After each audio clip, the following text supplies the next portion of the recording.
So I'll move for the approval.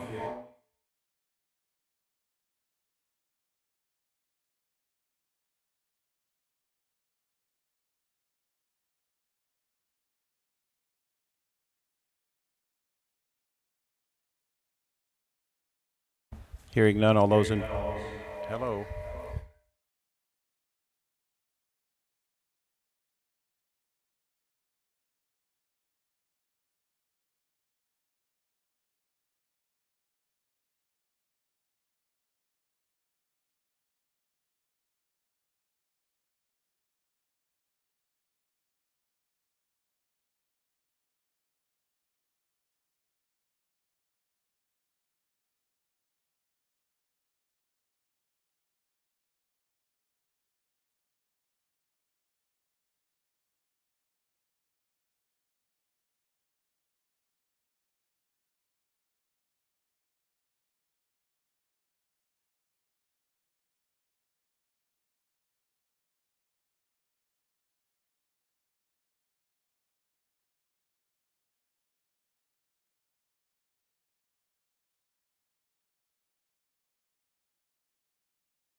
Okay. Is there any discussion on item number 5?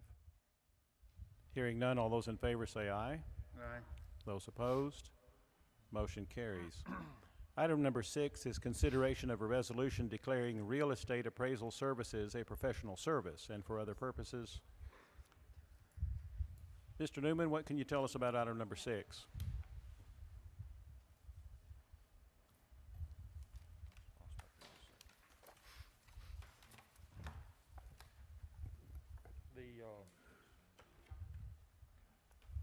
Can y'all hear me? With the project of the Prairie Creek and the engineer's ditch requires Here you go. appraisal services. And as it is a in-motion project that allows, I'm sorry, get organized here.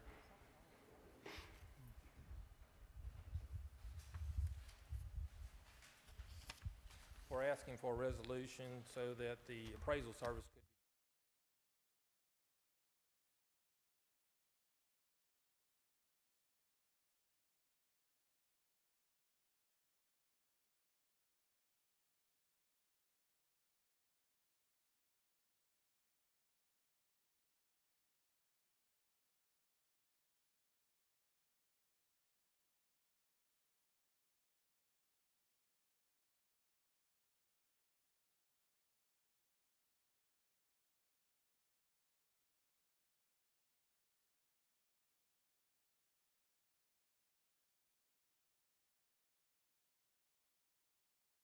Recommendation on that, Mr. Smith? Well, I checked with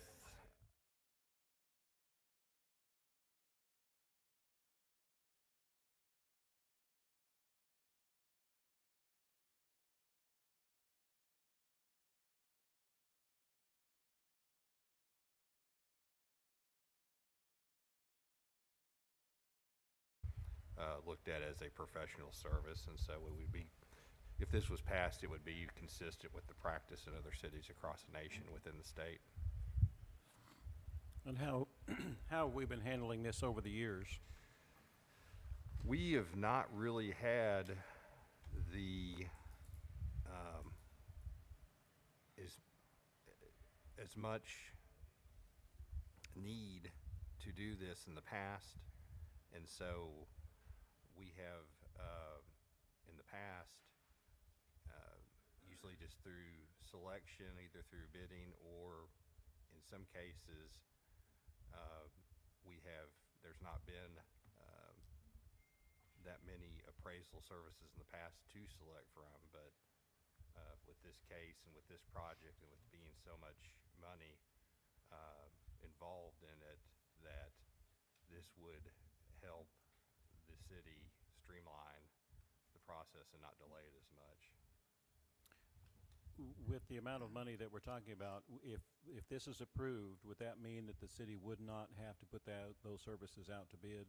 That's correct, that we would select an appraiser or appraisers, depending on the need from the project, to go and assign these tracks, and there's going to be multiple after this first phase, that we will have somebody be able to do all this in one piece, and for the second phase, which has multiple tracks, to be able to work and do that instead of bidding out the tracks. So let me just add that if we have to bid out these services as we go along, it will cause a lot of delays as we bid these individual packets out. Not only that, but the individual will have to work with the Corps. Each new appraiser will have to work with the Corps to get abreast of their requirements, and so it'll cause additional delays. So given the scope of the work with the Prairie Creek project, to have to go out and bid these would cause excessive delays on something that's already been delayed quite a bit. How many appraisal services are there in the city?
Again, streamline the enormity of this project immensely. And it's, like I said, it's been recognized, this type of service, as a professional service throughout the country. And just to be clear, this would put this appraisal service in line with engineering services, that we don't have to go out and bid those projects as well, but we can use the experience and qualifications of the individuals to select the preferred engineer on a particular project. This would be the same concept. So it's not unique, it wouldn't be unique to the appraisers. It would simply put them in the same category as those.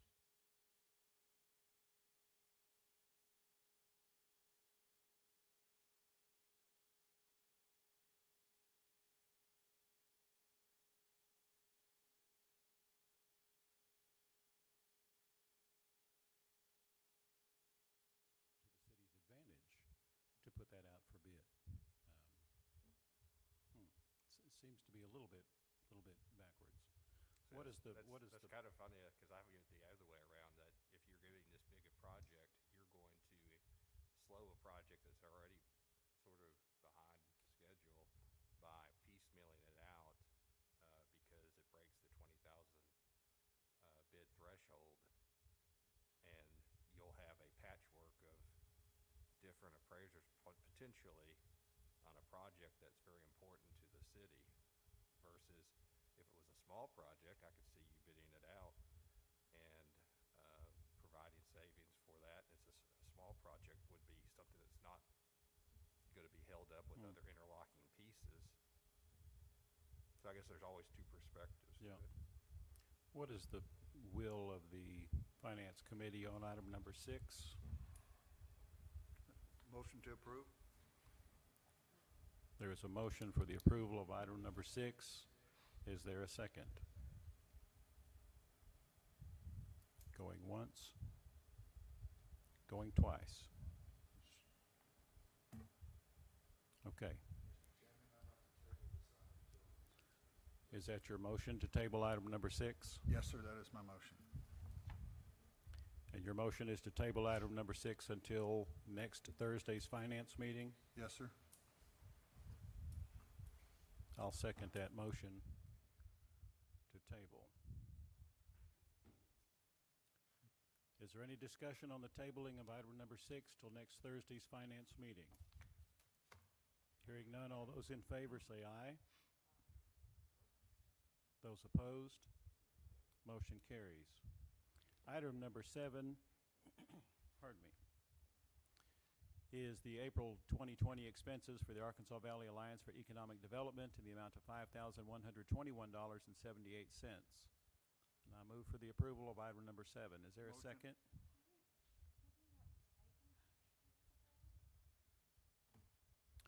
I believe the last time that we addressed this was for, Mr. Chair, excuse me one second. James, there seems to be an audio problem. We're getting text up here, the city clerk, myself, that the audio is not going out to the community. Can you get that resolved? Thank you. is there anything we need to do to help you? Speak louder, speak softer?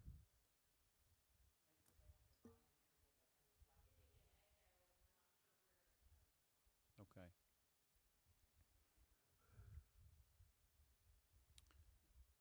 Yes, we did just approve the payment of, I believe, the first quarter for the Alliance. This is for April. We approved January, February, March. This is for April's expenses. Is there any further discussion on the approval of item number 7? Hearing none, all those in favor say aye. Aye.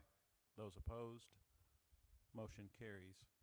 Item number 8 is an appropriation from the City General Fund year-end carryover balance in the sum of $172,456.68 to be used to fund the third and fourth quarter 911 expenses for 2020. Motion.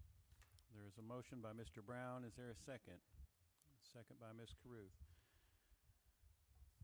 Mayor, have you been able to, or have it on your agenda to have some conversation with the county level people in regard to our portion of expenses for 911? I have not had the opportunity, or I have not taken the opportunity to have any discussions. I think Robin, Ms. Johnson may have had some discussions. Is that correct, Ms. Johnson?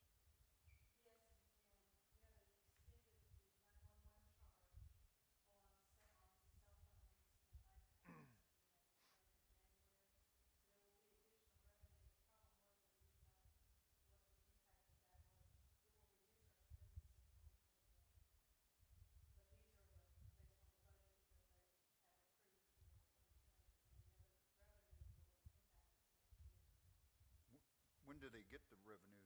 Not till next year?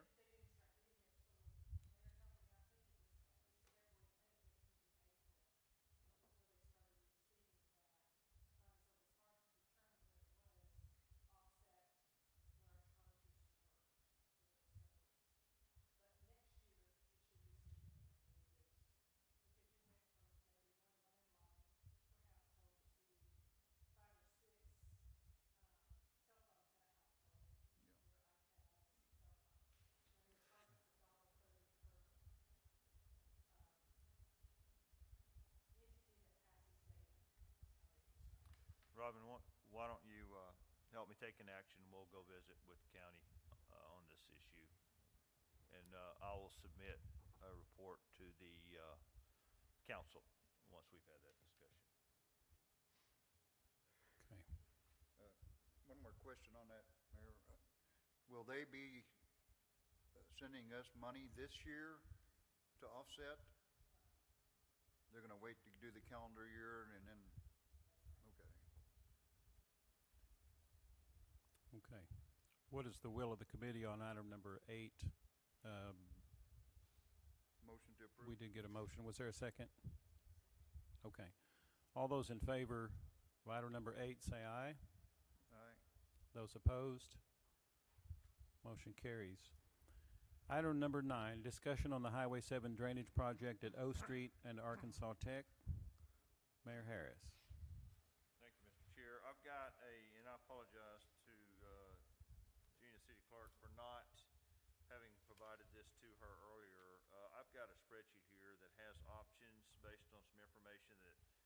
Mr. Newman has obtained, uh, from discussions with the Arkansas Department of Transportation, and we have started a dialogue with Arkansas Tech. I notice Bernadette's here from ATU this evening, and I will give her an opportunity to speak in a little bit. Once you get the information spreadsheet I put together, it shows you the options, and there's a myriad of options, but these are the basic options that I see at this time. Arkansas Department of Transportation has indicated that they would allocate $5.3 million to this project if we chose to go with the roundabout option. And that is to address the increased cost and their projections for roundabout. If we decide to go with traditional intersection at the Arkansas Tech new entrance, then the allocation from Arkansas Department of Transportation will be $4.7 million. So if you'll look down at the debit section there, you'll see the Arkansas Department of Transportation estimate of $2.5 million for the construction and of the drainage issues, and the roundabout $2.8 million. Down below, what's called betterments, and these are considered by the Arkansas Department of Transportation to be betterments or additions, if you will, to the project, and they would not be cost shared. So the pedestrian improvements at O Street is considered by them to be a betterment of one, and they estimate $1,085,000. The extension of the box culvert, they do plan on paying for part of the box culvert, and that's included in their allowance, but the last 300 feet of that culvert, they've wanted to basically go into an open ditch. Arkansas Tech insists that they would like to have the box culvert taken all the way to the ditch. Arkansas Department of Transportation says that would be an extra $700,000. So if you look down at the rows below, you'll see the total cost. Let's go down to the very bottom. It's kind of a green shade. It's total cost without betterments, and you can see that the project cost for construction, drainage, and the roundabouts $5.3 million. Cost to the city, not including utilities and design, would be $0. If we include the betterments, then you're looking at a $7 million project with an additional cost of $1.785 million, either to the city or in combination with the city and Arkansas Tech University. Option 1A would be with the same roundabout, but not doing the box culvert. It would reduce the cost to $6.385 million, of which the city would owe another $1,085,000. Option 2 would be to go with the traditional intersection and basically include all the betterments. Would be $5.985 million, which would be an additional cost of $1.285 million, $700,000 of which would be for the box culvert. And then you have a cost there in option 2A without the box culvert.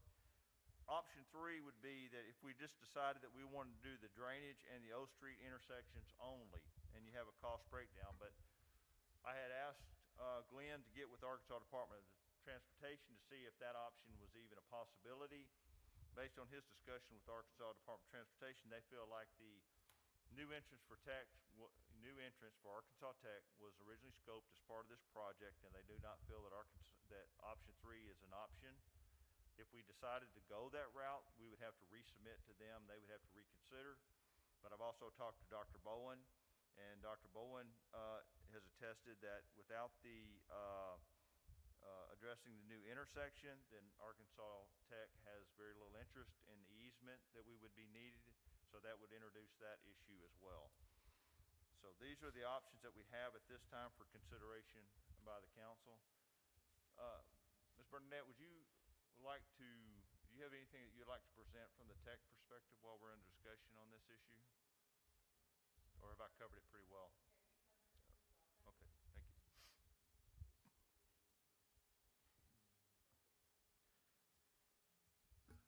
Mayor, what time frame are we looking at needing to have a decision made? The project is scoped, Mr. Newman, help me out here. The project is scoped, the funding's available in 2021 to start the project. The intent was to have the design work completed this year, so that when the funding is available in 2021, they can start the project. So the clock is ticking to get that design work done and completed to start project on time. You do have to consider that any design that is developed has to be submitted to Arkansas Department of Transportation for review and approval, and that will take some time. So, I don't have an exact date for you at this time, but, we will start running short of time soon if we can't get something moving on this. 30 to 60-day time I frame. think that's reasonable, yes. Mayor, on the, option 3 on the improvements there, would that include the traffic light? Option 3 would include, yes, the pedestrian improvement at O Street would include would redesign of the whole O Street intersection in addition to the drainage. Okay. But again, we would have to go back to RDOT to get an approval for this particular option, and Arkansas Tech has some concerns as well because it would alleviate their ability to address their new intersection that they're wanting to put in place. So there's a lot of issues with option 3. I put it out here really before I knew what all the complications were with it. So while it is an option, it is a remote possibility, not a likely possibility. Mayor, help me refresh my memory here, see if I remember things correctly. At the very beginning of this project, it was focused on drainage improvements around Whataburger. It was determined that if the city would pay for the utilities and the design, that we would be allowed to put drainage around Tech Curve and alleviate the flooding at Whataburger. We agreed, said marvelous. Then the highway department says, no, wait a minute, we will agree to help you with that, City of Russellville, if you take ownership of Highway 326. We, as a city, responded and said, we don't want ownership of 326, but we want to save Whataburger and improve the drainage at that intersection. So we agreed to take ownership of Highway 326. Then Arkansas Tech says, hey, by the way, we'll give you the easements if you will let us put in an intersection. We as a city responded, we don't need an intersection, but if you want to pay for the intersection, that's between you and the highway department. We're strictly here to improve the drainage at Whataburger. Then Arkansas Tech comes back and says, what kind of intersection would you like, City of Russellville? Would you like a standard intersection or would you like a roundabout? And we responded and said, we don't really care what intersection you put because you're paying for it. We agreed to pay for utilities and design. And now you come back, or I say you, I don't mean you personally. We are presented with a sheet that says you have the option, City of Russellville, to pay zero other than utilities and design, but that option is no longer viable. Your options now are whether you want to spend $1.7 million or $1.285 million on an intersection that we didn't ask for. All we're trying to do, if I understand it right, is to improve the drainage at Whataburger. What does it take for us to improve the drainage at Whataburger without spending $1.whatever million of the taxpayers' money, which they didn't agree to in the first place? Well, if you look, a couple issues, and I may have to let Mr. Tripp, Mr. Newman interject into this. Based on discussions with Mr. Newman had with the Arkansas Department of Transportation just this week, they indicated that this project, the scope of this project include the new tech entrance as part of the original scope. So any understanding or misunderstanding that was not in the original scope is not correct. According to Arkansas Department of Transportation, that has been in the scope from day one, and this whole project is contingent upon that new intersection. The council did approve in a meeting to go with the roundabout. Okay, that was an agreement by the council. We voted on that. The cost, one of the issues that is, I guess, questionable was the improvements to O Street, the O Street intersection improvements. Somehow that got dropped off the discussion from early on. We had it added back on, and that's that additional cost. So I will say this. If you look at the total cost without betterments at the very bottom rows, you can see that we can do the construction cost for the roundabout or the traditional intersection and address the drainage issue. And we would be back to our original agreement, which is to pay for design and utility cost. To do that, Arkansas Tech would either have to pay $700,000 or agree that they will not require the culvert for the last 300 feet. And the city would have to agree or decide that we do not need the improvements to the O Street intersection.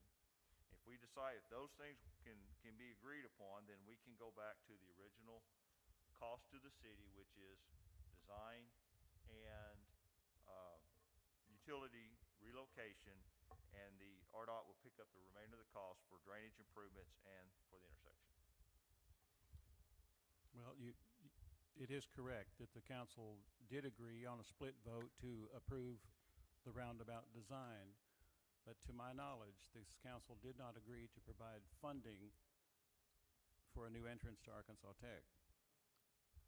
Well, the council is never intended that the council would pay for that. RDOT's paying for that. That's part of the money that they're allocating to this project to pay for that intersection.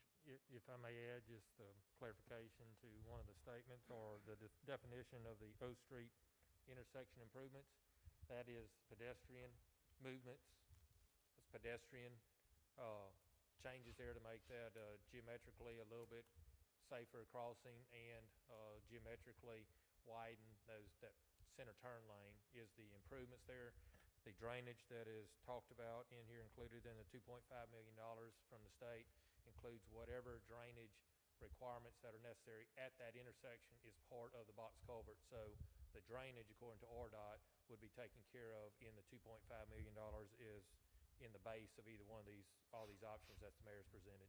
So just wanted to clarify that's the drainage is taken care of regardless of which option this is chosen in the RDOT numbers. They've committed to that. The intersection improvements is pedestrian geometry, not drainage. The drainage is a separate number.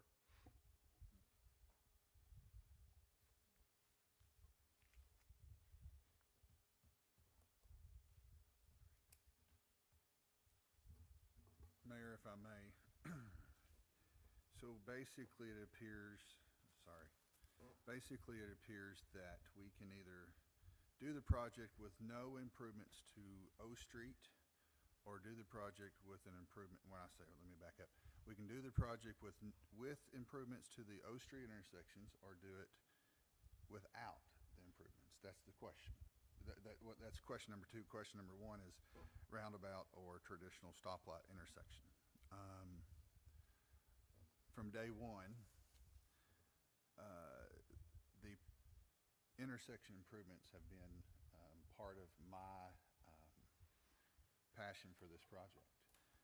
I think anybody with Arkansas Tech will agree with the passion for that need. I think if people have paid very much attention to that area, they will see that. It's not a question for me. If the project moves forward, the only way I'm voting for it is if we're doing the intersection improvements.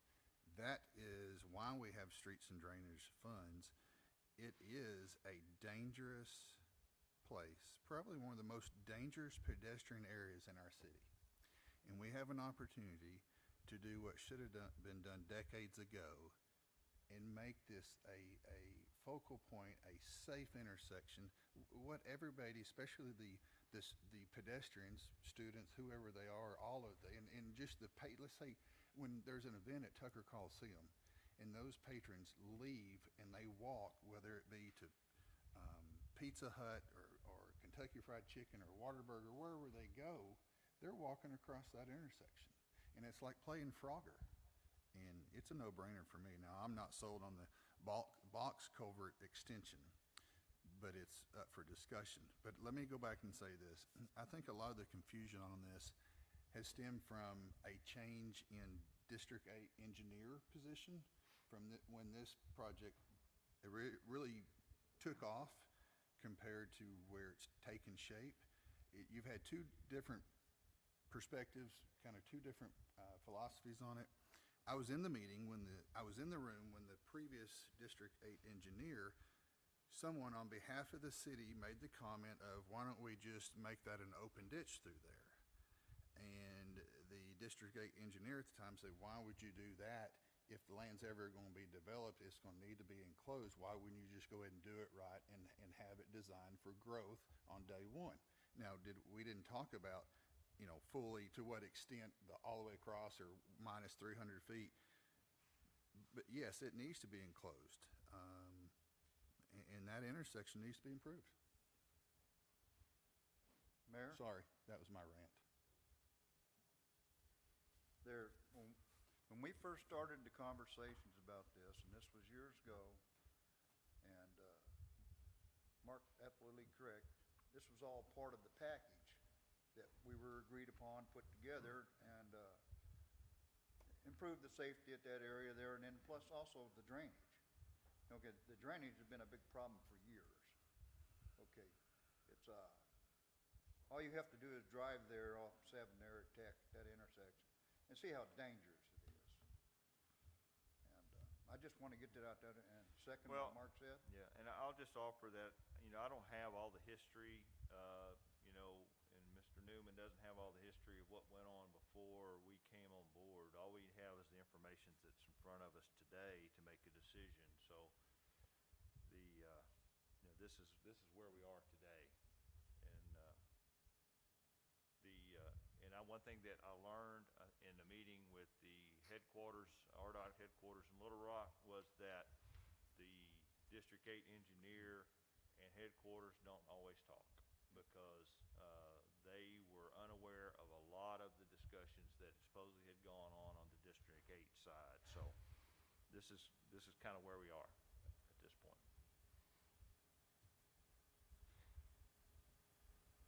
I will offer, and I don't disagree with Mr. Tripp at all on the improvements to O Street intersection. I would challenge the council as to coming up with another $1 million because the funds, once it's sales tax, are being, they've either been allocated or earmarked, and so we'll have to do some trade-offs. The money's there, but we will have to not do something if we decide to do this, and that's certainly a decision the council can make.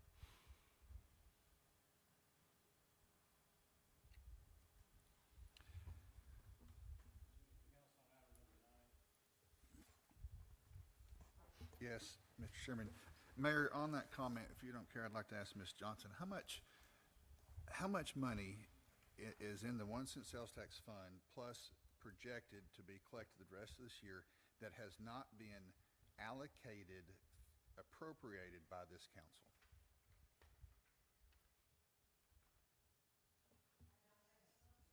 Okay. Would you care to get that when you get time, just day or 2, 3 days, whenever? I can give you some rough numbers. Well, These are very rough. I'd just rather wait and get precise numbers on this. And that's what we have today, plus what we're expected to collect through the end of the year, and then what the council has actually appropriated or funded or allocated by vote for projects.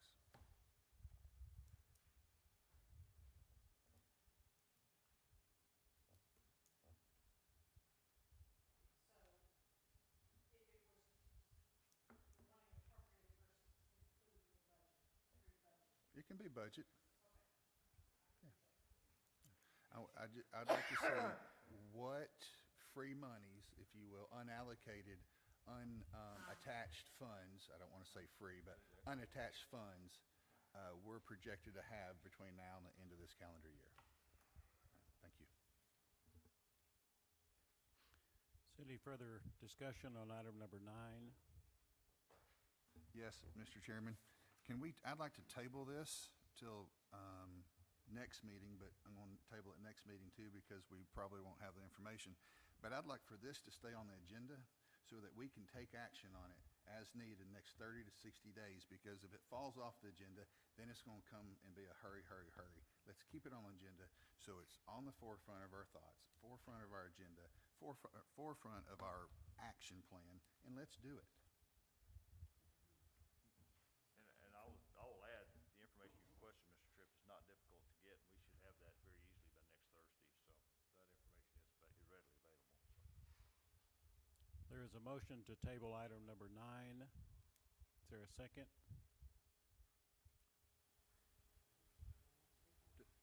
table it from next Thursday? Correct, I don't want to table, I want to see if we Well, got information. because this is just discussion only. What So, I don't, let me retract that. Whether we table it or we just add it back as a agenda item, whichever, I'm fine with whichever way as long as it stays on the agenda.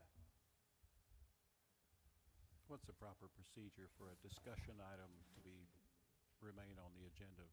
It'll stay on there unless y'all take some type of decisive action, since it's discussion. Y'all haven't completed the discussion, right? Correct. Then it stays on. Okay.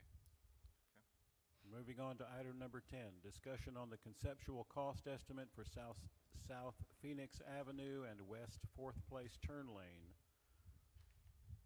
Hopefully you all have had an opportunity to look at the conceptual opinion and probable construction costs that were included in your packet this evening. Council, this was a drainage project we were doing, and the engineering's done for the drainage, but Mr. Tripp expressed he felt like we needed to talk about a left turn being installed here. So, Mr. Newman came up with some conceptual cost estimates. We basically got 4 options. And Glenn, if you would, I'd rather for you to explain that.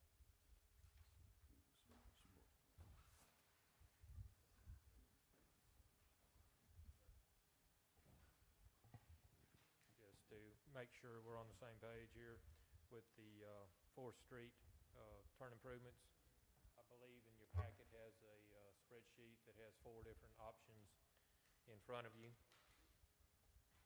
And just constraints are on one side of the road versus the other, and what I've done here was just try to look at plans that we have and come up with the expected cost that we'd look at to change the construction project. So if we widen the roadway to the north, it does not require any additional easements or any additional right-of-way. And the expected construction cost would be about another $65,000. This is to widen the road about 5 or 6 feet to give enough room for a center turn lane, and it'll give about 300 foot of stacking in that location. The second option in front of you includes if we wanted to eliminate having the add-on patch work and mill and overlay that entire section, is approximately another $26,000 for a $92,000 increase in cost. There's some geometry on that roadway which lends itself in front of the school. It's a little bit wider on the south side of the road, so we were evaluating the option if we straighten that out instead of having a movement from left to right. That cost increases due to the fact there's a water line and a sidewalk on the south side of the roadway, and so there's some additional right-of-way and easements would be required, and that cost is essentially double what it'd be on the north side of the road. And the last option is a mill and overlay of the same. So I just wanted to put the options available to have a straight road. It cost additional funds, then to meander a little bit to save some money to still get the turn lane. So I wanted to present that as options available at this point. And either way, with this change, as Mr. Duval indicated, the plans for the original scope that we had with consultants are ready, and we had anticipated to advertise this week to begin the process, but I've asked them to hold off, and any changes would need a redesign and delay the project a month or so. Depends on what this would make sure we hit the deadline so we could get to council down the road with this option if it's selected, and with a small engineering fee increase. And there isn't, the mayor asked me to consider if there's an option of a benefit of doing this now versus later. And there's some reworking that would happen down the road if we did this work at a later date, modifying a couple catch basins, redoing the earthwork driveway right at the back of curb to widen the roadway, and the ADA ramps at the intersection. So I'm here available to answer any questions for y'all to consider this. Just for information purposes, so everybody will know, there's been 2 issues there. There's been a resident that has for, I don't know, 2, 3, 4 years probably, complained to the city about drainage issues. So this original plan addresses that. And then if you have been around middle school at all, or Russell Intermediate School, middle school, et cetera, you know that if you've been around that intersection, you know how much of a nightmare it is. And Ms. Skelton, I guess you're shaking your head, you've been there. And the roadway's already wide, and like Mr. Newman said, you're only talking about, what, 5, 6, 7 feet. And you've got wide enough space because when a car comes west there on 4th Street to that intersection at Phoenix, if they turn left, one car backs up however many cars there. Yeah. And then it creates, and especially like in school time when cars are coming both directions on Phoenix. So that turn lane would allow cars to stack and it would allow the right turn, north turning vehicles to proceed. And if we're already doing some work there, like Mr. Newman just said, a little bit of overlapping, in which Mr. Duval and I had talked about, what, a year ago, 2 years ago, et cetera, about this project, and they even had talked to a school board member about it and so forth, it made little sense not to readdress this before we got too far gone. Where does the money come from? Or from where does the money come? This is all within the 1 cent sales tax. Okay. And this first option, that is something that's easily doable before the next school year begins? This would be part of the entire drainage project. I'm not confident that this would be complete before the school year begins, either way, with the construction of this project, drainage, or the widening of this lane, but it should not go very far into the school year, because it will depend on the pleasure of the committee on how we proceed and how fast we get the consultant moving forward on the project. Well, let's clarify. Now, you're saying the project is scope, you may not finish before the school year starts. If we add this part of it, now we gotta go back to design. Right. And that's gonna delay another month or two, so that's Right. gonna guarantee that it's gonna go into the school year, correct? I would expect there to be construction during the school year.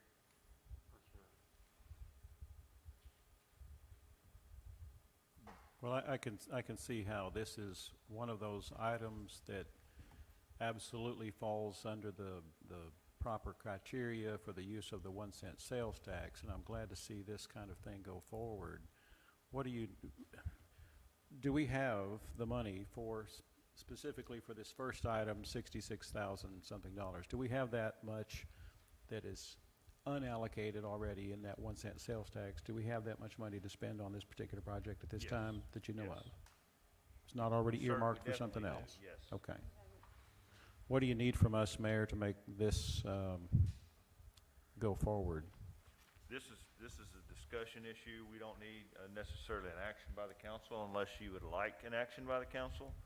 If we get direction from the council that this is where you want to go, we'll just simply go out and get to redo the engineering design, and then, like I said, it'll delay the bid process. We were going to go out to bid next week. It'll delay it probably about another month and delay start of construction, but we can certainly go. And we're also entering prime construction time in the next 3 months, 4 months. So if you want to put something back on our agenda for next Thursday, or you want to just do a verbal resolution of intent today? Well, if that resolution of intent is adequate, then I'm good with that, but I'd prefer to have the paperwork on next Thursday's agenda so that we can officially move forward, adding this number 1 column to the project as it stands right now, so that when we do put it out for bid, it includes everything that we need to do to that particular intersection. Okay. I have no issue either way. Is that I'm the good. general consensus of the Finance Committee, that we can direct our city attorney to work up the proper paperwork to be prepared for next Thursday? Okay. Excellent. Any other discussion on item number 10? Moving on to item number 11 is discussion regarding Hickey Pool, submitted by Councilmember Mark Tripp. Thank you, Mr. Chairman. Mayor, You had us all meet at Hickey Pool a week and a half or so ago, and we were told that it was going to cost $8,000 to $12,000 to get Hickey Pool open. And do we have an update on that? I'll default to Mr. Thomas. Has that number changed? You can just give it yes. Okay, so, Is that money already budgeted, or do you need action from the council? no, that money is budgeted, and actually, we're in the process of spending those funds at this point. So if the money was already budgeted, why were we, I guess I'm wondering why it was presented to us that it would take that amount of money to open it if it was already budgeted to happen? Because the condition, when Mr. Thomas showed me the condition of the pool, I felt like it would be appropriate while the pool was drained to get the council out to take a look at it and show them what condition the pool was in. So that's what we did. While we were there, we had some discussions, what-if scenarios, whatever, on what's going on. The concern was that if we, with the projected loss of revenue this year from the economic crisis that we're in, there was concern that if we weren't going, if the decision was made not to open Hickey Pool, we didn't want to spend $8,000 to $12,000 and then not open the pool. So it was my intent to show the council the condition of the pool, get some feedback from the council on whether they felt like it was something we should go forward with or not. And then based on that information, there was really no decision made at that time on Friday. We had a lot of discussions about a lot of different things. I took that input, and we decided we would go ahead and open Hickey Pool because there was no definitive or no concrete decisions or thought processes that said we didn't need to. So I made a decision to go ahead and prepare to open Hickey Pool. Okay. So All right. those funds. So did the condition of the pool change from the time it was drained in the fall till we met there that Friday? I assume not. Because it was presented like it was a rush thing for us to decide, and that's why. And then my second question is, if there was consideration that we might not open Hickey Pool because of the economy, were we also going to consider not opening the aquatic center too? Because what's the difference? Okay. I'm just asking because. I understand. All right, So- then hold on, then let me say last, so for the public to know, what date is the aquatic center gonna open and what date is Hickey Pool gonna open? Okay. So again, the purpose of asking the council to the Hickey Pool was to show them condition of the pool. I had some serious concerns about the condition of the pool. Had the council saw it and said, hey, agreed unanimously, we don't need to open it, we need to do something else, then I would have taken that under consideration. That was not the case, so we made the decision to go forward. The meeting at the Hickey Pool was simply an informative meeting to make the council aware. I can't remember the second part of your question. We just, if we were ever gonna consider not opening Hickey Pool, were we gonna have the same consideration for the aquatic center? No, the aquatic center is in good shape. There's already water in the pool, it's ready to go, and there was never any doubt on the aquatic center at all. Again, the only reason we had any question or comment or discussion on Hickey Pool is because of the condition of the pool. But the aquatic center is good to go. Then when are the two facilities gonna open to the public? The aquatic center will be open May 25th, is that correct? 26th. And the Hickey Pool will be open, you projected June the 6th, and I've asked you to try to accelerate that. When do we usually open it?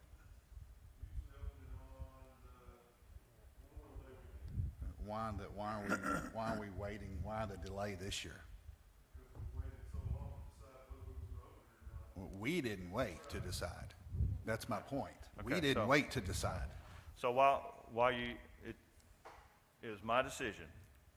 We have a coronavirus going on in our community, in our nation. We don't know what the condition is on our economic impact to the city. We have a pool that's in degraded and dilapidated state. It's gonna and the revenue to impact to the community or to the city is significant. So it wasn't a no-brainer that we're just gonna spend this money. It took some time and deliberation to make that decision. I will take that hit. That's the way I work. I like to get the data together, thought through it, and think through it, and make sure we're making the right decision. If there's a fault, it's mine. I'll take the hit. The citizen can complain to me that there's a delay of a week and a half on this pool. That's this process that we use. That's the process that I use. That's the decision that I made, and I'll take accountability for it. Question? Terry, how are they gonna get those repairs done?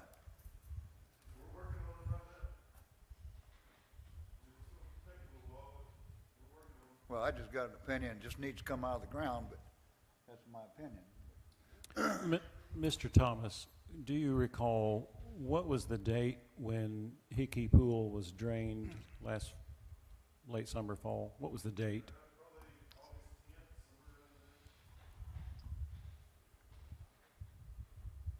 So the pool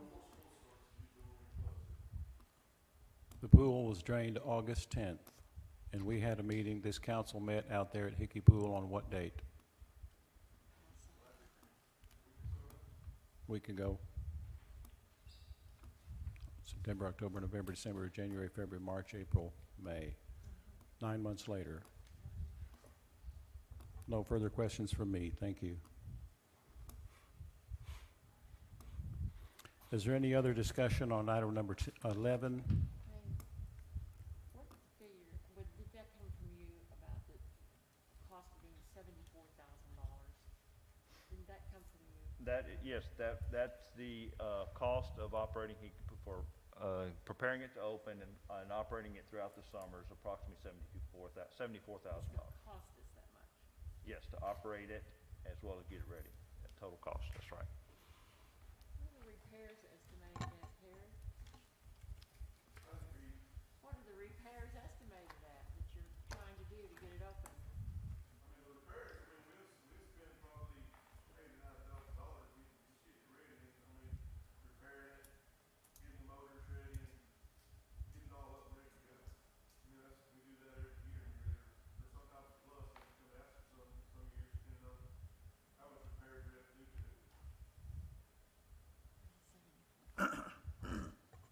That don't change how rough it looks, so. How bad it looks, or rough. It is gonna, Is there any further discussion on item number 11? Hearing none, moving on to item number 12, discussion regarding the drainage of creeks, ditches, et cetera, within the city, submitted by Councilman Mark Tripp. Thank you, Mr. Chairman. Some of you have heard me bring this up for a couple of years now. And so I'm going to start bringing it up more often until we hopefully get some movement on it. Do we have a comprehensive list of our ditches and creeks and whatever else, our drainage system, that we are ultimately responsible for to maintain? And if we don't, what's it going to take to get a plan to get that in place so that we can address it, to get the necessary easements, to get whatever we need, so that when somebody's backyard is eroding away or falling in, we're not recreating the same thing over and over and over. Let's take this as a proactive approach.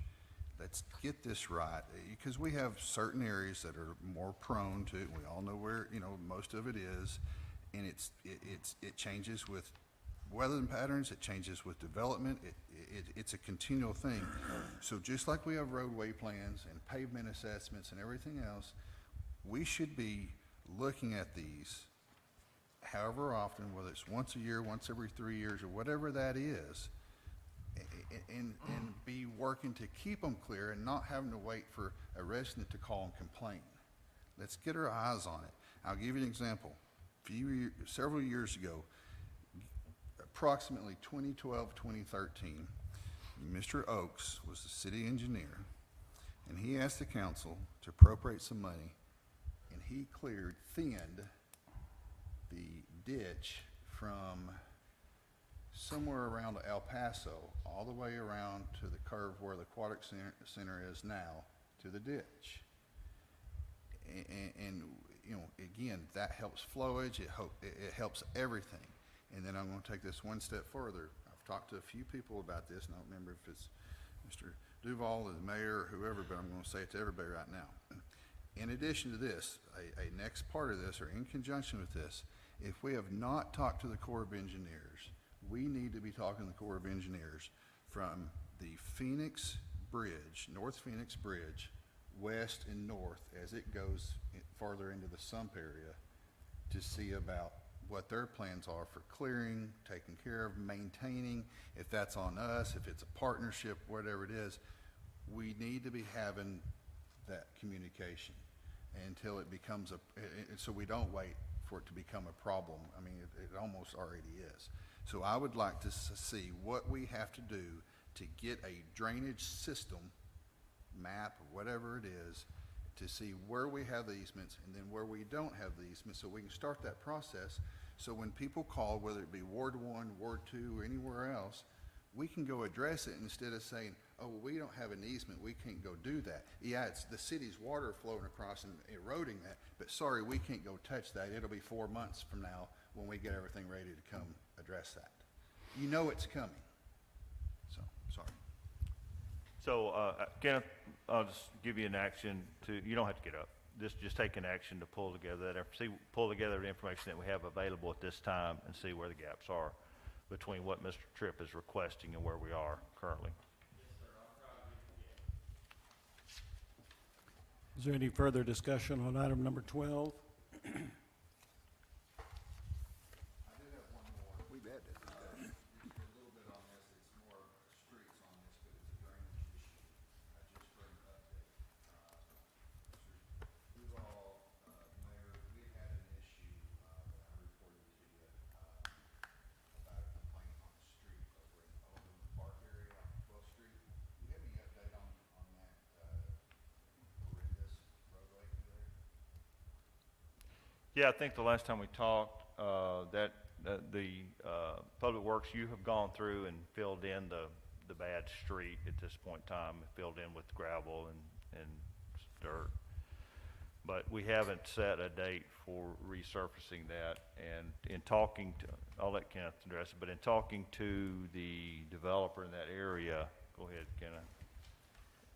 Yeah, but we're talking with the developer, it could, I mean, they're gonna be developing there probably a couple more years, but I'm not saying we'll put it off that long or anything. But the reason we haven't really done nothing there yet, one thing, it's so wet, but we have put gravel in this area, and it's holding up good. And actually, me and Junior spoke about it this morning. We may be able to, we can get to a point we can go ahead and get that corner asphalted. And I think, well, it's just, there's a lot going into that one. There's a water problem there. There's a water spring apparently that's under the road, and that's what's causing all the problems. So we're just gonna have to look at that a little harder. I hate to just go out there. I could, yeah, just go put asphalt on it, but right now, until we figure out that water problem, we're not gonna be able to probably get it to last. Right. But right now, all we have done is kept gravel in it, so there's no holes, and we've actually talked to a couple of the residents and explained to them that we will fix it. It's just gonna be a little while, mainly because of the rain right now, but, and the water under the road. We're gonna have to figure something out there. And I appreciate, the resilience to get it right. Yes, sir. But do we have any idea, time frame that we could let people know that we think that will be addressed? That we will be figuring out the problem to get a solution? I don't really want to give, I can't really give a time frame right this second. I don't want to lie, so. And just to add, if you don't mind, just to add to that, Mr. Tripp, we have an idea of how to approach the solution. The concern is that the home construction going on, and if we work and get one part stabilized, it'll continue to move around, or the edges of it, and keep walking out, and we'll be tied back in there. So we'd hope, I know the economy's slowing down and the home construction is not, as fast as anyone would like, but that's why we haven't gone in there and approached that to fix the problem per se. We've got to alleviate the drainage that we're receiving from groundwater and either run a pipe back a few hundred feet through the road or behind the curb, and address it that way, and as, like I said, tearing up the road more, and then if we go and put a trench in there and the construction equipment keeps going on that area, we're concerned that we'll have to come back in there. So our goal was hopefully have enough construction out of the way that we can go in there and address that issue. So the timing is, we're just trying not to spend money twice, and at some point, we may have to go in there and address it if there's still another house or two that hadn't been built, and then hopefully have a smaller piece to fix later. Okay, so just tell them to keep on waiting? Well, I don't know the answer to tell you when we can put the asphalt down. I mean, that's the question, is it's going to keep showing up while we have the heavy construction in that Sure. area. So That's the we believe it's necessary evil. stabilized, it's hard, it's drive-through. I know it was pumping before, and it's my understanding it's gotten to, it's a hard stand, it's just not pretty and doesn't have the asphalt covering on it.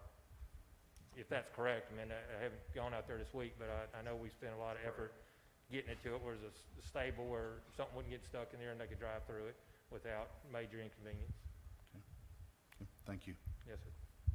How much, what about the construction? How much longer? This location is I know where it's at. yeah. Okay. I don't know how long. The construction I'm talking about is the home construction. The Yeah. house is being built, so that's at the leisure of the developer of how long something takes. I They've don't been know how doing one fast or they're two selling. and then, I don't know how fast the projection to finish that out. I think it would not be in a short time period. all right. I believe I was told it would take up to 5 years before he has the thing completely full. Just to let you know that. Is any further What we- discussion? Can I add just one? more Certainly. closing? What we can do on that project, we certainly, I think the citizens deserve a little bit better answer, and we'll get around to it. We do have a list of projects that are on our table. We can certainly prioritize this in relation to those projects and get a little more definitive answer to them. I understand there's some dynamics with this particular issue because of the constructions in that area, but we can certainly prioritize it in relation to the other projects we have on our table and give them maybe a little bit better idea of what's going on. We'll take the action to do that. It's reasonable. Thank you. Mayor, to my knowledge, that's the last item on our agenda this evening, and I yield the floor back to you. Thank you, Mr. Westcott. Finance Committee adjourned. We will go right into the agenda prep meeting unless there's some concerns. So at this time, before we get started on the agenda, I'll open the floor to Mr. Duval to provide a status on the projects that are ongoing at this time. Thank you, Mayor. Tanglewood and Eastwood drainage job is complete. Be glad to know we came in 10% under budget, and we didn't use any of the contingency funds that we requested. So that actually turned out really good. Brookside Drainage, I talked to the contractor, it's been awarded for the drainage project, but he hasn't started yet. I talked to him right before I came here, and he said it would be 14 or less days he will be over there starting. So hopefully in the next week or so, we'll have him over there working. It is Hard Rock Construction. Okay, the Fourth and Phoenix drainage we've already talked about. It's the engineering complete for the drainage, but now we will add the left turn. We had an emergency job, I would call it an emergency job, come up on us on the 3rd Street culvert. It was failing, and we actually closed one half of the road because we were so concerned about it. And if we're going to bring it to you later, if it's approved, we will be replacing that, and the cost will be $77,070. So that's coming later if y'all approve. Parkway and Weir, the same. If approved, we will move forward with it, and the total cost of it was $794,834.38. interstate lighting. Mr. Duval? Yes, that- sir. You said it'll be bringing to the, but we're planning on bringing that to the next finance committee meeting next Thursday, is that correct? Yes, sir. So Yes. we might want to get that information out to the council this week so they can look over those projects before we spring it on it, before they see it, next Thursday. Okay. That's Thank fine. you. That's fine. Will do. Interstate lighting, I called the contractor that is doing the work. He said the poles are all ordered, but they still haven't received the poles, and he said he couldn't give me an exact date when the poles might be here. But he's in the same boat as the rest of us, so wet, he don't want to come out and start digging holes and putting foundations in right now till it dries up a little. So if it'll ever dry up, he will, even if the poles are not here, he'll come out and do some of the foundations and get it ready. But that's kind of where we at on that right now. We had another emergency job we had to do. The Public Works Department is doing at 611 Waco. And for our South Houston job that we've been working to get the engineering complete, we are still trying to get easements. That's what's holding us up on that particular job. On Inglewood, I talked to Stephen earlier. He said that right now we have, he didn't give me a total number. We got more lights still to install and got a few French drains that needs to be installed, and also the striping, of course, which is coming. And that's pretty much it. We would have to do, of course, do a walkthrough and do a real close inspection of everything, but that's kind of where we are right now. So that's all I have, unless y'all have any questions. I do, Mr. Duval. Got another request over the weekend about a sign, or a question about a sign, and I Okay. just hadn't sent it to you yet. Okay. On Lancelot, headed south, I guess, maybe, headed towards 12th Yes, Street. sir. There's a large sign that they were I- wondering if. Yes, sir, it's one of the construction signs, and I talked to David, I guess he would be the foreman of the job, and he's wanting to leave it up until the job's complete, because it's saying road construction ahead or whatever, I'm assuming.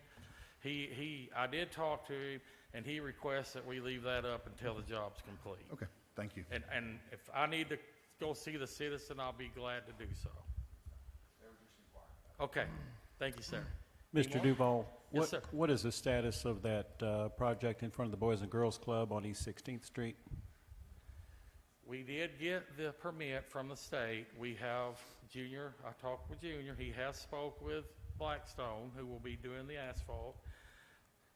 We just don't know when they're gonna come. They haven't given us a specific date, but we've got all our part done. We're just waiting when they can get to it. Okay, thank you.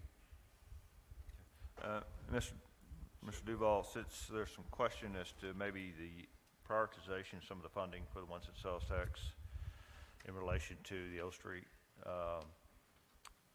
it would be, I think the council would be appropriate to look at these projects that we're about to go out to bid for, or we've already gone out to bid, but these that you're looking to approve in relation to the question on the O Street, to make sure we'll have that information for you next Thursday from Ms. Johnson on how much money from the ones that sales tax is available. But we've been working down that funding that we considered available for us to work down for these type of projects. And if the council wants to reprioritize those, we'll need to know that soon before we spend money on these projects. So just add that. You think we'll have, Kind of a comprehensive look at the cumulative look at the projects. you think we'll have the numbers before next Thursday? Yes, Okay. I will get them to you before next Thursday, so that you can look at them before. Thank you. All right. Yeah. Thank you. Any more questions? Thank you. Thank All right, let's go over the agenda items for next week. Okay. Just take an opportunity real quick before we get further, introduce you to our new accountant. If you haven't met, Sandra Crabtree. Sandra, would you stand up so everybody can recognize you in your mask? But we're excited to have Sandra on board. She and Connie have been working together. I mean, I see them every day, and they're joined at the hip, going over everything that Connie does, right? And Sandra tells me, I asked her how she's doing, she said, it's a lot. So, but we're going to be sad to see Connie leave in a month or so, but we're excited that Sandra's on board. Take an opportunity to meet her. I will be nominating Nathan George to the Historic Commission. That will be coming for you. I do not have a bio on Nathan, but everyone should be familiar with him. He was on the city council at one point recently. We will also provide a community development code enforcement department report. Richard Setian will be giving that in relation to what's going on in his department for community development. No report from the personnel committee, and of course we'll have a finance committee meeting. Old business unfinished. Consideration ordinance prohibiting retail sale of recreational marijuana. Mr. Harold, do you have something you'd like to say on this one? Yeah, I'm still very much passionate for this ordinance, and I think we'll have good discussion on it, but in light of everything that's going on, I would like to move this to next month, kind of let things settle down, let's get back in the groove of normalcy, and if y'all would indulge me in that, I would like to push this to next month. Table it to Okay, so we'll be tabling that. Item number 2, consideration ordinance for the vacation part of North Greenwich. This would be in relation to Matt McCoy's area over off Parkway, and this will be the third and final reading. We will have a public hearing to vacate south 15 feet of East C Street, and also an ordinance to do same. Item number 4, a public hearing on the vacation of South Waterloo. This is for the expansion of Americold business at that location, and we will have an ordinance addressing the same issue. It is my understanding that we will need to pass this with one reading to expedite the development of their efforts. So. Mayor, do you know of any urgency, moving back up to 3 and 3A, that being, I assume, the first reading of that ordinance, is there any urgency on that, or just urgency on 4A? I will defer to Ms. John Dahl. Ms. John Dahl shaking her head no. There will Okay. be no urgency there. So, Mayor, if I may, let's talk about the Waterloo, the Maricold expansion.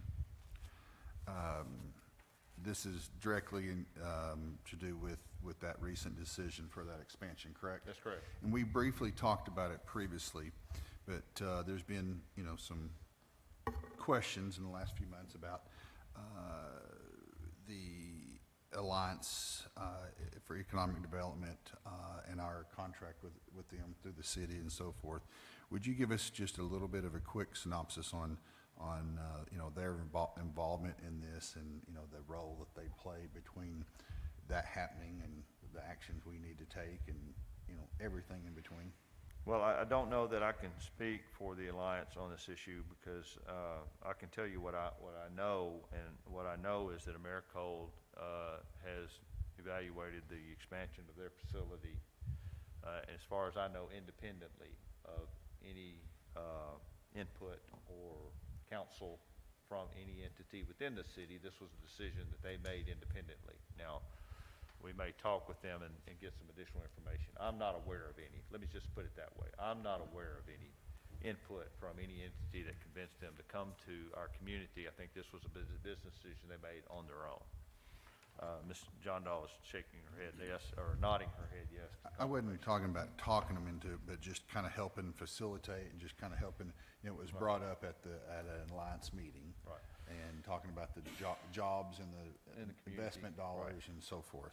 So Yeah. that's why I just remember that being brought up, and so that's why I wanted to tie Right, that and I back. can tell you that Mr. Harville from the Chamber has, as soon as they announced, has gotten involved with them to help provide some guidance and maybe getting some state funding and things of that nature to help them with their expansion. But Yes. does that answer your question? Mayor, on 4A, with the, passage of that after one reading, is there going to be a need for an emergency clause on that? And if so, would you cause that to be provided in writing, exactly what that emergency might be? Ms. John Dahl, will you help me out to contact the representative of Maricold to find exactly what their needs are in relation to this, and then we'll bring that forward. Okay. Thank you.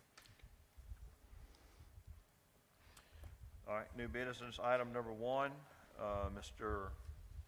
Olson, you have, Yeah, so they have, Gulfside has had some conversation with the mayor recently, and I think they're trying to put together some kind of a memorandum or some MOU of some sort, and they'd like to come present it to us. So if they, in light of everything that's going on, obviously hadn't had a chance to do any kind of a presentation, and they would like to do that.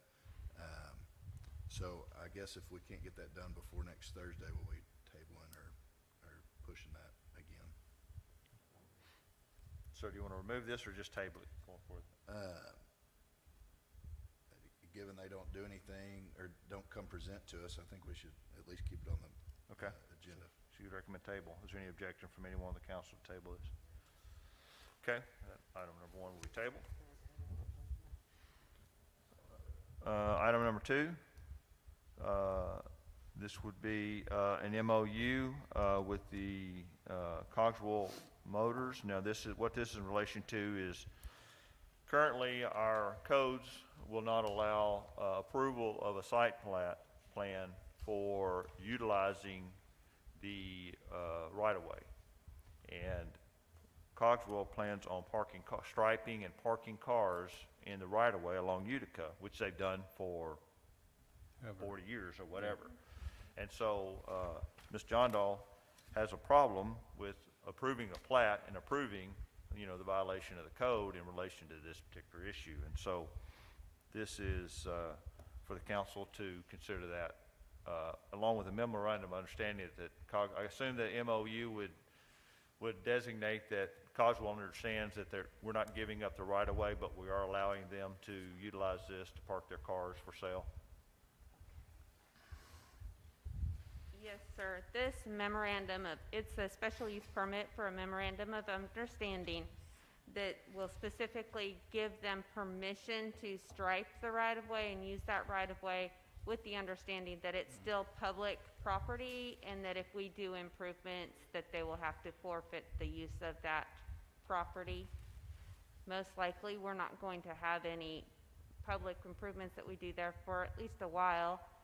However, we wanted to remain ownership and make sure that they understood that allowing them to use it didn't give up the right to that property. Thank you. Okay, item number 3, resolution to approve special use permit to allow shipping, receiving, and storage of property located at 3324 Bernice. Can you give us a little bit of a heads up on that? This is a mega solution. They did a large-scale development last 2 months ago, and during the review of that, it was determined that they had been in operation, but they did not ever receive a special use permit. And so this is just cleaning up to make sure that they have all their I's dotted, their T's crossed, and have all the correct paperwork to be able to operate in that location. So it's just a special use permit to allow them to continue doing what they're doing. It was as a result of the large-scale development that they did. Thank you. Item number 4, item number 4, consideration of an ordinance to update table of permitted uses for funeral home service to have crematorium. I did talk to Mr. Humphrey yesterday and asked him in relation to this item if he needed this to be expedited with 1 reading only, and he indicated that he would request, he would appreciate 1 reading only on this item. He's been kind of on hold for some time. He's gone through the state, done everything that the state has required him to do in relation to this issue, and just needs the city to move forward so he can start his new. This is new just part to of his update business. the code to allow him to actually be able to apply for the special use permit to move forward with construction. So this is just updating the code. This doesn't actually reflect his application. His application will come in after we finish this process. Okay. So one time only with emergency clause would allow him to submit plans for review by Planning Commission next month. And again, my comment about the emergency clause, I don't mind that, but if you would have that put in writing in that document of what exactly that emergency would be.